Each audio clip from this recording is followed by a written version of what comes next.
किसानहरूको मुहार फेर्दै समृद्धि आयोजना।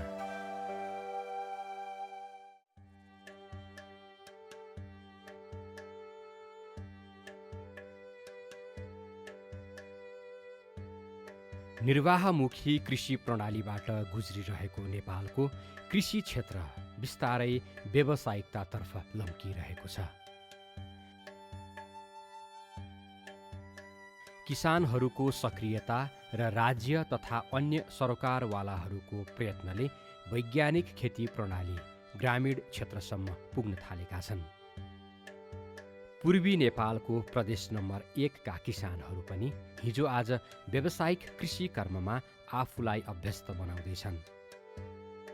विगतमा आफ्ना आवश्यकताका लागि मात्र तरकारी लगाउने यहाँका कृषकहरूले तरकारी खेतीमा राम्रो आर्थिक सम्भाव्यता देखेपछि व्यावसायिक तरकारी खेती गर्न थालेका हुन्। अन्तर्राष्ट्रिय कोष आइफाडको आर्थिक सहयोगमा उद्योग वाणिज्य तथा आपूर्ति मन्त्रालय अन्तर्गत यस क्षेत्रमा सञ्चालित ग्रामीण उद्यम तथा विप्रेषण आयोजना समृद्धिले किसानहरूलाई व्यावसायिक खेती गर्नका लागि उत्प्रेरित गरिरहेको छ। आयोजना मार्फत व्यावसायिक खेती गर्ने किसानलाई अनुदान प्राप्त हुन थालेपछि आफूहरू व्यावसायिक कृषितर्फ आकर्षित भएको धनकुटा नगरपालिका वडा नम्बर 9 बेलाराका कृषक तिलक राय बताउँछन्। यो आयोजनाले अब हामीलाई खासमा चाहिँ अब धेरै हरियो तरकारी उत्पादन कसरी उत्पादन वृद्धि गर्न सकिन्छ हैन र नयाँ सिस्टम के गरेर भित्र्याउन सकिन्छ हामीलाई पहिले पनि त्यही सल्लाह भएको थियो र त्यही अनुसार नै हामीले अहिले त्यही अनुसारले नै खेतीपाती हामीले गरिरहेका छौँ। टनेल मार्फत तरकारी खेती गर्न थालेपछि उत्पादकत्वमा वृद्धि आई विगतको तुलनामा तेब्बर बढी उत्पादन हुने गरेको कृषकहरूको भनाइ छ। खेती गरिन्थ्यो 1.5 किलो फल्ने त्यही पनि हरेक मौसमले बिगार्ने। अहिले नयाँ प्रविधि चाहिँ के आएको छ भने यो टोनेल सिस्टमको जो हामीले अहिले यो खेती गरिरहेका छौँ। अब यो खेती यो मैले गरेको खेती हो, यो मेरै खेती हो। अब यहाँ मलाई के अनुभव भयो भन्नुहुन्छ भने अब असारमा रोपेको टमाटर हो अझै पनि पहिले खुल्लामा रोपेको भन्दा पनि अझै बढी छ। तपाईहरुले देखिरहनु नै भएको छ हैन। अब यो चाहिँ हरेक थोपे सिँचाइको माध्यमबाट टोनेलको माध्यमबाट हरेक विधिहरू यो प्लास्टिक पोखरीबाट चाहिँ जो सिँचाइ गर्ने ड्रमहरूबाट सिँचाइ गर्ने यसले चाहिँ गर्दाखेरि अलिकति उत्पादन पहिलेको भन्दा तेबर भनौँ न वृद्धि भइरहेको छ र यसमा हामीलाई धेरै आशावादी पनि छौँ र यो जति उहाँहरूबाट ज्ञान पाएर सुरुवात चाहिँ गरियो तर अब जति खेती गरिन्छ हामी आफै अब लगानी गरेर भए पनि यसैमा चाहिँ हामी धेरै आशावादी छौँ र खुसी छौँ। समृद्धि आयोजनाले किसानमा आत्मविश्वास बढाइदिएको छ। खास गरी उचित परामर्श र सहयोगले कृषि कर्म मार्फत नै आफ्नै खुट्टामा उभिन सकिन्छ भन्ने किसानहरूमा विश्वास बढ्दै गएको छ। तरकारी खेतीतर्फ व्यावसायिक रूपमा लागिसकेपछि किसानहरू अहिले आफ्ना छोराछोरीलाई स्कुल पढाउन, पोषणयुक्त खाना खान र घर व्यवहारको खर्चवर्च चलाउन सजिलो भएको बताउँछन्। पहिलाको र अब हामीलाई धेरै परिवर्तन भएको छ। जस्तै पहिला त हामीलाई थोरै मात्रामा तरकारी उब्जाउ हुन्थ्यो, थोरै मात्रामा पैसाहरू हुन्थ्यो। अबको जुन हामीहरू तरकारी गरे त्योबाट धेरै पैसाहरू हुन्छ र साहु महाजनको चर्को त्यत्रो लिनु परेन अनि छोराछोरीलाई पनि नियमित स्कुल पठाइराखेको छौँ। अनि त्यसको समूहमा सबै श्रीमान श्रीमती एक ठाउँमा बसेर त्यो हिसाब किताब पनि हामी गर्छौँ। पहिला श्रीमान उता बसेको हुन्थ्यो, श्रीमती उता बसेको थियो, श्रीमान मात्र हिसाब गर्छ। अब महिलाहरूले पनि गर्छ। यति विश्वास भयो महिलाहरूले पनि यो तरकारी कुन तरकारीमा कति लाग्छ त्यो जान्न पाए, त्यो हिसाब किताबहरू गर्न पाए। अब छोराछोरीलाई स्कुल पनि नियमित रूपले पठाउने, कुन खाना पोसिबल हुन्छ कुन अनपोसिबल हुन्छ त्यसको बारेमा पनि हामीहरू सिकेर अहिले काम गरिराखेको छौँ। पहिला कि हामीलाई कुनै चाड पर्व गर्दाखेरि अब पैसा नभएको खण्डमा साहु महाजनसँग लिने चर्को दरमा त्यति बेला दिएन भने अलिअलि गरेर हामी मनाउँथ्यौँ। अब त हाम्रो खेतमै तरकारी हुन्छ, जति बेला त्यो पर्व हुन्छ टिपेर तुरन्तै बेचिहाल्छौँ, तुरन्तै पैसाले हामी राम्रोसँग बनाउँछौँ। अनि अर्को कुरा जस्तै हामी 5 कट्ठामा गर्थ्यौँ पहिला, अब उसलाई 10 कट्ठामा परिणत गरे। 10 कट्ठामा कसरी गर्ने त्यसको बारेमा पनि हामी परिणत गरे। त्योबाट पनि हामीलाई आम्दानी आयो। जस्तै दसैँ चाडमा छोराछोरीलाई न्यानो लुगा कसरी, त्यो लुगा कपडाहरू कसरी दिने, अनि त्यो कामहरू चाडपर्व कसरी मनाउने, त्यसमा पनि हामीलाई सहयोग आएको छ। कसैलाई साइकल थिएन त्यो गर्नलाई, बारीबाट तरकारी लग्नलाई उतासम्म घरसम्म कसैले साइकल लियो, कसैले मोटरसाइकल लियो। अहिले यो क्रम जारी नै छ सबैको, अनि राम्रो ढङ्गले सबैले गरिराखेको छ यस्तो यसबाट फाइदाहरू। प्रदेश नम्बर 1, 2 र बागमती प्रदेशका 16 जिल्लाका किसान समूह तथा कृषि सहकारीमा आबद्धहरूलाई कृषि क्षेत्र सम्बद्ध उद्यमी बनाउने उद्देश्यसहित सञ्चालित समृद्धि आयोजनाले कृषकहरूलाई वित्तीय साक्षरता सम्बन्धी ज्ञान सँगसँगै आधुनिक कृषि प्रविधि, प्राविधिक ज्ञान, बजार सञ्जाल विस्तार लगायतका क्रियाकलापहरूमा सघाइरहेको छ।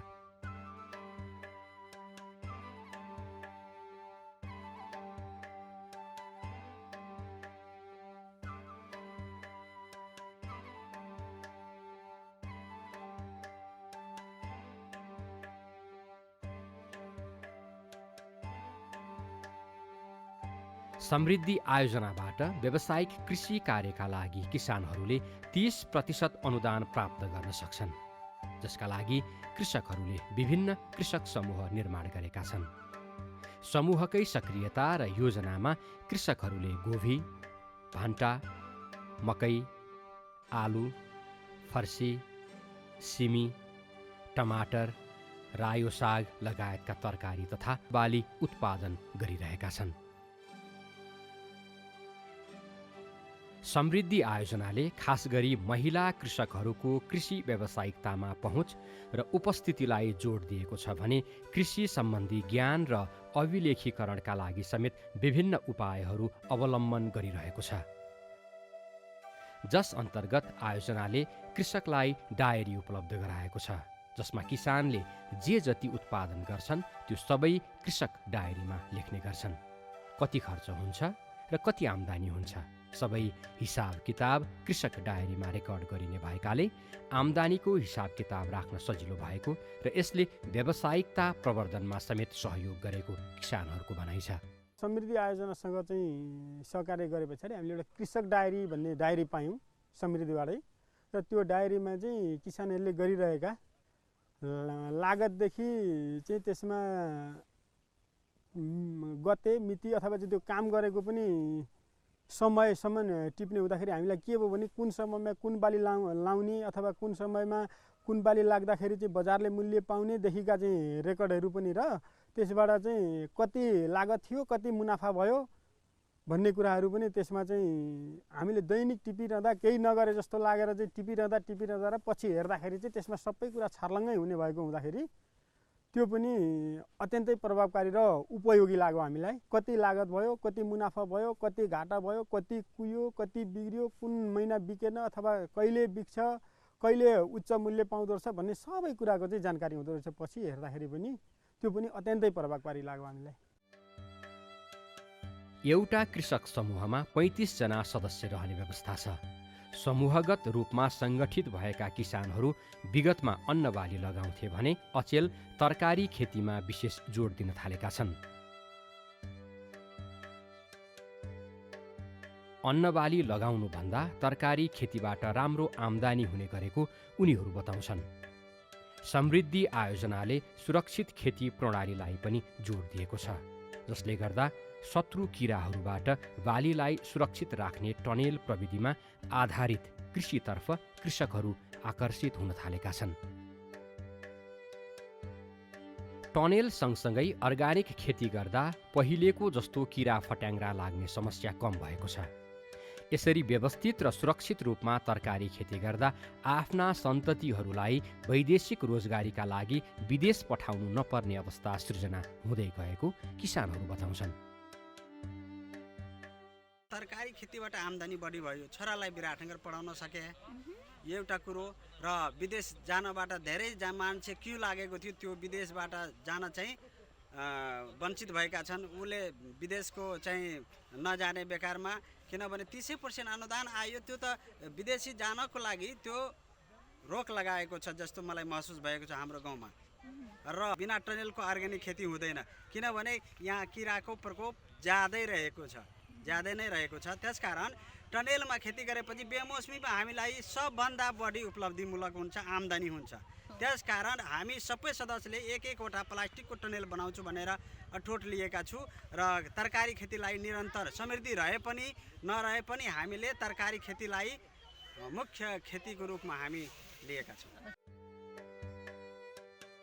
विगतमा कृषि उत्पादनले बजार पाउँदैन कि भन्ने चिन्ताले कृषकहरूलाई सताउने गर्थ्यो, तर समृद्धि आयोजनाले बजारीकरणका लागि समेत विभिन्न कार्यहरू गरेका कारण अहिले बजारसम्मको पहुँच सहज भएको छ। व्यवसायीहरू तरकारी किन्न गाडी लिएरै खेतबारीसम्म पुग्न थालेका छन्।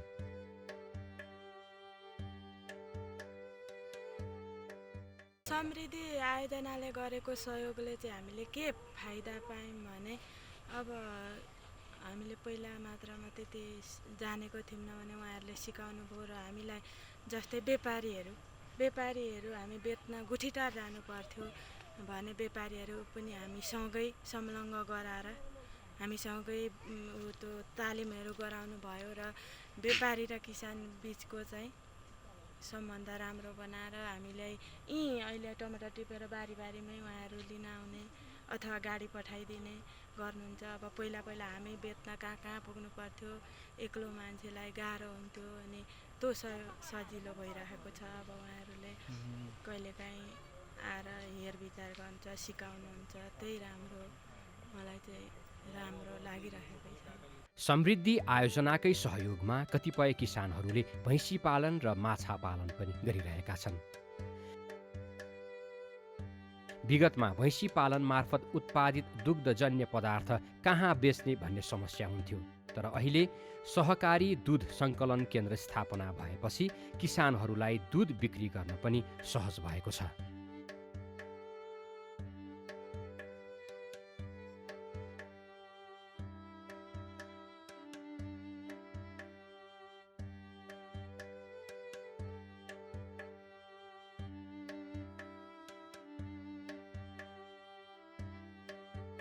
त्यसै गरी माछा पालनबाट पनि किसानहरूले राम्रो आम्दानी गर्दै आएका छन्, जसले गर्दा उनीहरूको जीवनस्तरमा बढोत्तरी भएको छ। अहिले समूहमा पनि माछा पालन सुरु भएको छ। आम्दानी बढ्दै जाँदा व्यवसाय विस्तार पनि गर्दै लगेका छन्। समृद्धि आयोजनाले महिला सशक्तिकरणका लागि सिलाइ कटाइ तालिम पनि प्रदान गर्दै आएको छ। यहाँका महिलाहरू सिलाइ कटाइ सिकेर गार्मेन्टमा रोजगारी पाउन सफल भएका छन्। कतिपय महिलाहरू सिप सिकेर आत्मनिर्भर भई आफ्नै व्यवसाय समेत सञ्चालन गर्न थालेका छन्। घरभित्र चुलो चौकोमा मात्रै सीमित हुने महिलाहरू व्यावसायिकता अर्थात् स्व-उद्यमतर्फ अग्रसर हुनु आफैमा अर्थपूर्ण परिवर्तन हो।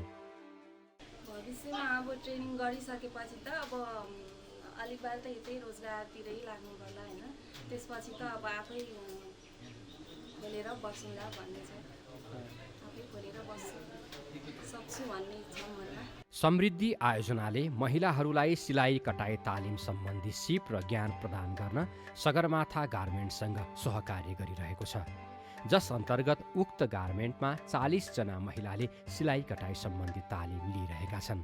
उहाँहरूसँग कोर्डिनेसन गरिकन हामीलाई धेरै बेनिफिट भएको छ। जस्तै हामीले कार्य जहिले पनि हामीले यो लेबर समस्या जहिले इन्डियाबाट खोजेर ल्याउने कि कहिले बङ्गलादेशमा खोजेर ल्याउने कि अनि उनीहरू कस्तो भने 3 महिना काम गरिदिने, त्यसपछि फेरि छोडेर गइदिने, अनि फेरि 3 महिना त्यस्तै समस्या, कहिले त 1 महिना बन्दै गर्नुपर्ने स्थिति आउँथ्यो। जस्तै हामीले वरिपरिका हाम्रो नेपाली दाजुभाइ दिदीबहिनीहरूलाई सिकाइराखेका छौँ। उहाँहरूले सिक्नु भने वल्लो घर पल्लो घर त्यत्रो प्रब्लम नआउला, धेरै त्यो भन्दा उहाँहरूलाई सिकाइसकेपछि हामी पारीको भर गर्नु नपर्ला। आजको दिनमा हाम्रो प्रत्यक्ष रोजगार 150 जना छौँ। अब यहीँ हामी फ्याक्ट्रीमा 150 जना काम गर्ने लेबर, हामी स्टाफ सब गरेर 150 जना छौँ भने अब अप्रत्यक्ष पनि जस्तै यहाँ कपडा बन्छ, गाडीले वासिङ लानुपर्छ, वासिङले पनि पायो। वासिङ भनेपछि लगभग अब प्रत्यक्ष अप्रत्यक्ष 250 जनालाई हामी रोजगार दिएका छौँ। समृद्धि आयोजनाले स्थानीय तह तथा विभिन्न सहकारी र सङ्घ संस्थासँग सहकार्य गरिरहेको छ। जस अन्तर्गत किसानलाई विभिन्न सिपमूलक तालिम प्रदान गर्ने, सचेतना र ज्ञानवर्धक विभिन्न गोष्ठी र जनचेतनामूलक कार्यक्रमहरू सञ्चालित छन्। आवश्यक पर्ने वित्तीय स्रोत सुनिश्चित गर्नका लागि थोक कर्जा प्रदान गर्ने र क्षमता अभिवृद्धि कार्यक्रम सञ्चालन गर्नका लागि उपस्थित सहकारी संस्थाहरूसँग अन्तर्क्रिया र रिभ्यू गर्ने कार्यक्रम भइरहेको छ। अहिले यो गर्नुको पछाडिको प्रमुख उद्देश्य भनेको के हो भने हामीले प्रवर्धन गरेका सहकारी संस्थाहरू र ती सहकारी संस्था मार्फत गठित प्रोड्युसर ग्रुपलाई आवश्यक पर्ने वित्तीय स्रोत कहाँबाट जुटाउने, कसरी जुटाउने भन्दै गर्दा साना किसान लघु वित्तीय संस्था लिमिटेडले हामीले छानेका उत्पादक समूहसँग आबद्ध भएका सहकारी संस्थाहरूलाई वित्तीय स्रोत सुनिश्चित गरिदिन्छ र त्यो वित्तीय स्रोत अथवा त्यो थोक कर्जा हाम्रा सहकारीहरूले प्राप्त गरिसकेपछि उनीहरूले आफूसँग सम्बन्धित किसानहरूलाई आवश्यक पर्ने ऋण कर्जा सहुलियत दरमा उपलब्ध गराउन सकुन् भन्ने उद्देश्यका साथ यो कार्यक्रम आयोजना गरिएको। यसले किसानहरूलाई उत्पादनका लागि चाहिने जुन लगानी छ, उत्पादनमा चाहिने लगानीका लागि इन्भेस्टमेन्ट भनेको एउटा ब्लड हो। त्यो इन्भेस्टमेन्ट अथवा लगानी जुटाउनका लागि अन्य संस्थाहरू अथवा अन्य लोकल मनी लेन्डरबाट चर्को ब्याज दरमा ऋण लिनु नपरोस् र आफू आबद्ध भएको अथवा आफूले प्रवर्धन गरेको सहकारी संस्था मार्फत सहुलियत दरको कर्जा प्राप्त गर्न सकुन् भन्ने उद्देश्यका साथ यो कार्यक्रम आयोजना गरिएको।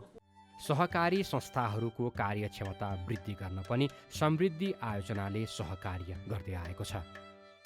हामीले खास गरिकन यो ग्रामीण उद्यम तथा विप्रेषण आयोजना समृद्धिसँग साना किसान लघुवित्त वित्तीय संस्थाले सहकार्य गर्ने भनेर सहकारी संस्थाको क्यापेसिटी बिल्डिङको काम, वृत्ति विकासको काम र सँगसँगै सहकारी संस्थाहरूलाई आवश्यक पर्ने तालिम म्यानुअल तयार गर्ने र आर्थिक क्रियाकलापमा सहभागिता जनाउन थोक कर्जाको रूपमा सहकारी संस्थाहरूलाई चाहिँ लगानी गर्ने उद्देश्यले समृद्धि आयोजनासँग हाम्रो सहकार्य भएको छ। म 100% विश्वस्त छु, किनभने साना किसान विकास लघुवित्त वित्तीय संस्था भनेकै थोक कर्जाको रूपमा आफ्ना पार्टनरसिप सहकारी संस्थाहरूको क्यापेसिटी बिल्डिङ गर्ने र थोक कर्जामा चाहिँ आबद्ध गराउने मुख्य उद्देश्य रहेको हुनाले समृद्धि आयोजनासँग सहकार्य गर्ने जुन उद्देश्य लिएको छ त्यसले ठ्याक्क मेल खान्छ भन्ने मलाई चाहिँ 100% विश्वास छ। समृद्धि आयोजना सञ्चालन भए पश्चात विगतमा सहकारीहरूमा हुने गरे जस्तो खराब कर्जाको समस्यामा समेत कमी आएको स्थानीय सहकारी सम्बद्ध पदाधिकारीहरू बताउँछन्। खराब कर्जाको विषयवस्तुमा भन्नुपर्दाखेरि बचत तथा ऋण सहकारी संस्थामा अहिले खराब कर्जाको विषयवस्तुमा योभन्दा अगाडिको परिस्थितिमा यो सबैभन्दा चुनौतीको विषयवस्तु रहेको थियो र खराब कर्जाको कारणले गर्दाखेरि केही सहकारीहरू डुब्ने परिस्थितिमा पनि पुगिसकेका थिए र अहिलेको वित्तीय शिक्षा तालिमले गर्दाखेरि हामी र समृद्धि आयोजनासँगको यो टाइपिङ भइसकेपछि, कोर्डिनेसन भइसकेपछि चाहिँ यो खराब कर्जामा पनि अलिकति हामीलाई राहत महसुस भएको छ र कम्तीमा यसको अलिकति रेट वृद्धि दर चाहिँ घट्ने क्रममा चाहिँ जारी छ। सहकारी संस्थाहरूको क्षमता अभिवृद्धि गर्न र यस क्षेत्रको आर्थिक विकासका लागि समृद्धि आयोजनाले टेवा पुर्याएको छ। व्यावसायिक तरकारी खेती सँगसँगै पशुपालनतर्फ पनि किसानहरूको उत्साह बढेको देखिन्छ। यहाँको नागरिकहरूलाई क्षमता अभिवृद्धि सँगसँगै आर्थिक अभिवृद्धिमा पनि महत्त्वपूर्ण टेवा पुगेको छ र हाम्रो संस्था उद्योग वाणिज्य सङ्घको हाम्रो कार्य समिति त्यहाँका कर्मचारीहरूको क्षमता वृद्धिमा सबैभन्दा पहिला यो समृद्धि परियोजनाले सहयोग गरेको छ र गरिरहेको पनि छ। यहाँका कृषि क्षेत्रमा यहाँका त भन्छन् व्यवसायीहरूलाई पनि यो समृद्धि परियोजनाबाट महत्त्वपूर्ण सहयोग भइरहेको छ। बाख्रा पालनको सन्दर्भमा यो क्षेत्रमा धनकुटा जिल्ला लगायत तेह्रथुम क्षेत्रमा महत्त्वपूर्ण सम्भावना बगेको यहाँका त भन्छ नि कृषकहरूलाई त्यसले आय आर्जनमा पनि महत्त्वपूर्ण सहयोग पुगिरहेको छ। त्यस्तै त भन्छ नि दुध, यो नेपालकै इलाम पछाडि इलाम सँगसँगै आउने धनकुटा जिल्लामा दुधको पनि ठुलो सम्भावना रहेको यस क्षेत्रमा पनि समृद्धि परियोजनाको सहयोगले अझ दुध उत्पादनमा महत्त्वपूर्ण सहयोग पुगिरहेको छ। त्यसै तरकारीको राजधानी भनेर पनि धनकुटा चिन्ने गर्छ, विशेष गरी सिधुवा क्षेत्र जो तेह्रथुम जिल्लाको जो सिमानामा जोडिएको तेह्रथुम जिल्लाको नै केही गाउँपालिकाहरू त्यो व्यवसायप्रति विगत वर्षहरूदेखि नै उत्साहित भएर त्यसमा सहभागी भएर महत्त्वपूर्ण आय आर्जन गरिरहेको छ। त्यसलाई पनि यो समृद्धि परियोजनासँग लिङ्केज हुँदाखेरि महत्त्वपूर्ण सहयोग पुगिरहेको छ र अन्य त पनि छैन क्षेत्रहरूमा पनि सहयोग गरिरहेको छ। विशेष गरी उद्योग वाणिज्य सङ्घ र यो समृद्धि परियोजनाले हामी भ्यालु चेन्ज उत्पादनदेखि लिएर उपभोक्ताहरूसम्म पुर्याउने त्यो बिचमा धेरै श्रृङ्खलाहरू हुन्छ। त्यसलाई तपाईँ छ भने कसरी चाहिँ उपभोक्ताहरूलाई तपाईँ छ भने सहज रूपमा पुर्याउने र उत्पादन गर्ने कृषकहरूलाई कसरी सही मूल्यमा चाहिँ उनले मूल्य प्राप्त गर्न सक्छन्, यसमा चाहिँ हामीले विशेष ध्यान दिएको हुनाले अहिले यसले तपाईँ छ भने उपभोक्ताहरूलाई पनि महत्त्वपूर्ण सहयोग पुगिरहेको छ र उत्पादनकर्ताहरू कृषकहरूलाई पनि सहयोग पुगिरहेको छ भने व्यवसायहरूलाई पनि यसले यो आम्दानी वृद्धि गर्नको लागि चाहिँ यो समृद्धि परियोजनाबाट हामीले विशेष गरी अघि मैले उद्योग वाणिज्य सङ्घले भ्यालु चेन सम्बन्धी यो समृद्धि परियोजनासँग मिलेर काम गरिरहेको छ। यो अभियानबाट सिङ्गो धनकुटा जिल्लाका व्यवसायहरू कृषकहरूलाई सहयोग पुगेको छ। आगामी दिनमा यसले सहयोग पुग्नेछ भन्ने हामीले विश्वास र भरोसा लागेको छ। भने आयोजनाकै पहलमा वैदेशिक रोजगारीमा जाने युवाहरूलाई उचित परामर्श दिन र विदेशमा अलपत्र परेका र दुःख पाएका नेपालीलाई सहयोग गर्नका लागि आप्रवासन केन्द्रहरू स्थापना गरिएका छन्। कतिपय विदेशमा अलपत्र परेका नेपाली युवालाई समृद्धि आयोजना अन्तर्गतको आप्रवासन केन्द्रको सहयोगमा उद्धार गरी स्वदेश फिर्ता ल्याउने कार्य समेत भएको छ। किसान समूह तथा सहकारीसँग सहकार्य गरेर कृषि उत्पादनमा वृद्धि, आधुनिक प्रविधिको विस्तार, प्राविधिक सेवा, वित्तीय तथा व्यावसायिक ज्ञान र बजार सञ्जाल विकासका क्षेत्रमा समेत आयोजनाले विभिन्न कार्य गरिरहेको छ। समृद्धि आयोजना लागू भएका जिल्लाका निम्न वर्गका किसानहरू प्रत्यक्ष संलग्न भई लाभान्वित भइरहेका छन्।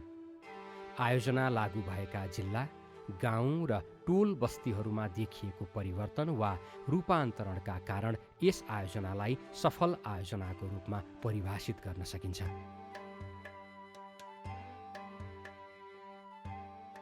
सफ्टवेयर पार्टमा चाहिँ यो आयोजनाको जुन डिजाइन डकुमेन्ट छ त्यो डिजाइन डकुमेन्टको आधारमा भन्यो भने यो आयोजना चाहिँ सफल आयोजना भित्र पर्नुपर्छ हैन। र यो किन पनि पर्नुपर्छ भन्दाखेरि यसले चाहिँ कुनै पनि यो हाम्रो आयोजनाको अल्टिमेट लक्ष्य भनेको चाहिँ गरिबी निवारण हो। लक्षित वर्गको चाहिँ लक्षित गरिबीहरूलाई चाहिँ अपलिफ्ट गर्ने हो। त्यसको निमित्त चाहिँ एउटा कम्प्लिट प्याकेजको रूपमा यो आयोजनाको डिजाइन डकुमेन्टदेखि अहिले हामी कार्यान्वयनको चरणमा छौँ। त्यो कम्प्लिट प्याकेज छ। तपाईँको चाहिँ कृषकहरूलाई उत्पादन गर्नको निमित्त, उत्पादन बढाउनको निमित्त काम गर्ने, जो साना किसानहरू छ तिनीहरूलाई उहाँहरूलाई चाहिँ समूहमा उत्पादन गर्न लगाउने, समूहमा उत्पादन गरिसकेपछि तपाईँ लगायतको उत्पादन बढाउनको निमित्त गर्नुपर्ने सबै कामहरू हामी गर्छौँ पहिलो कुरो हैन। त्यसपछि उहाँहरूलाई उत्पादन भइसकेपछि उहाँहरूको बजार हो भनेपछि बजार त पहिला हामी बजार निर्धारण गरेर उत्पादनमा फोकस, बजारमा जे निड छ त्यसको आधारमा चाहिँ हामी उत्पादन गर्छौँ भनेपछि बजारको पनि समस्या छैन। र ट्रेडरलाई पनि हामी जो व्यापारी छ ती व्यापारीलाई पनि किसानसँग हामी जोड्दै हुन्छौँ र व्यापारीले नै हामी टेक्निकल लगायतका सपोर्टहरू गरिरहेका हुन्छौँ त्यहाँ। र प्लस अर्को के छ भन्दाखेरि त्यो जो किसान छ, जो गरिब छ, जसले चाहिँ सिक्दैछ भने तिनीहरूलाई चाहिँ तपाईँको भोलि उनीहरूको सस्टेनेबिलिटीको लागि चाहिँ हामीले दुईटै पार्टमा एउटा फाइनेन्सियल लिङ्कको चाहिँ पनि काम गरिरहेछौँ र भोलि हामी छोडिसकेपछि त्यसलाई चाहिँ स्थानीय तहले ओन गरोस् भन्ने पनि काम गरिरहेछौँ। भनेपछि यो आयोजना चाहिँ समग्रमा एउटा गरिबी निवारणको निमित्त कम्प्लिट प्याकेज हो र भन्ने लागेको छ। र अब मन्त्रालय लगायतले पनि यो आयोजनाको डिजाइन डकुमेन्ट लगायत जुन हामीले जुन प्याकेजमा काम गरिरहेछौँ त्यो प्याकेज हेर्दाखेरि चाहिँ यो आयोजनालाई चाहिँ कन्टिन्यू गर्नुपर्छ। यदि विदेशी डोनर नै आउनुपर्छ भन्ने छैन। नेपाल सरकार र स्थानीय सरकारले यसलाई ओन गर्न सक्छ स्थानीय तहमा। र नेपाल सरकारले पनि, सङ्घीय सरकारले पनि यसलाई चाहिँ समृद्धि यो फेज आउट भयो भने यस्तै किसिमको अरू प्रोजेक्ट ल्याएर यसलाई चाहिँ कन्टिन्यू गर्दाखेरि अन्य क्षेत्रमा पनि अन्य प्रदेशमा पनि यसलाई कन्टिन्यू गर्दाखेरि चाहिँ राम्रो हुन्छ भन्ने लाग्छ। समृद्धि आयोजनाले किसानहरूलाई अगाडि बढ्न सहयोग र हौसला प्रदान गरेको छ भने दिगो कृषि व्यावसायिकताको मार्गनिर्देश समेत गरेको छ।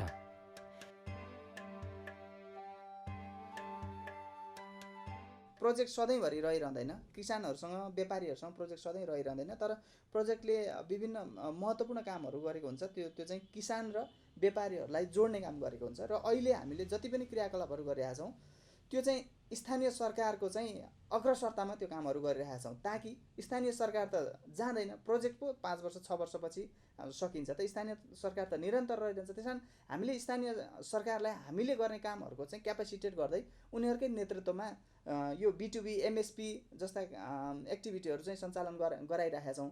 त्यसले गर्दाखेरि एउटा चाहिँ सरकार नै चाहिँ दुईटै पक्षको बिचमा रहिरहन्छ, त्यसले गर्दा यो दिगो हुन्छ। दोस्रो कुरा चाहिँ व्यापारको सामान्य नियम नै के हो भन्दाखेरि बायर र चाहिँ विक्रेताहरूको बिचमा चाहिँ एउटा एक किसिमको लिङ्क भइसकेपछि त्यो चाहिँ निरन्तर चाहिँ चलिरहन्छ। जबकि किसानले त भोलि हामी प्रोजेक्ट गइसकेपछि अब चाहिँ खेती नगर्ने भनेर त बस्दैन, त्यसै गरी व्यापारीले पनि अब चाहिँ म व्यापार गर्दिनँ भनेर त बस्दैन। र त्यसको लागि चाहिँ हामीले दिगो पूर्वाधारहरूको चाहिँ निर्माण गरेका छौँ। उनीहरूको बिचमा चाहिँ सहसम्बन्ध चाहिँ स्थापना गरिदिएका छौँ। त्यसले गर्दा यो चाहिँ दिगो हुन्छ भन्ने चाहिँ हाम्रो चाहिँ बुझाइ छ। समृद्धि आयोजनाले स्थापित गरेको कृषि व्यावसायिकता र आधुनिकता अन्य क्षेत्रका लागि समेत अनुकरणीय बन्न सक्छ, जसले नेपाली अर्थतन्त्रलाई नै सकारात्मक दिशातर्फ अगाडि बढाउन सहयोग गर्ने अपेक्षा गर्न सकिन्छ।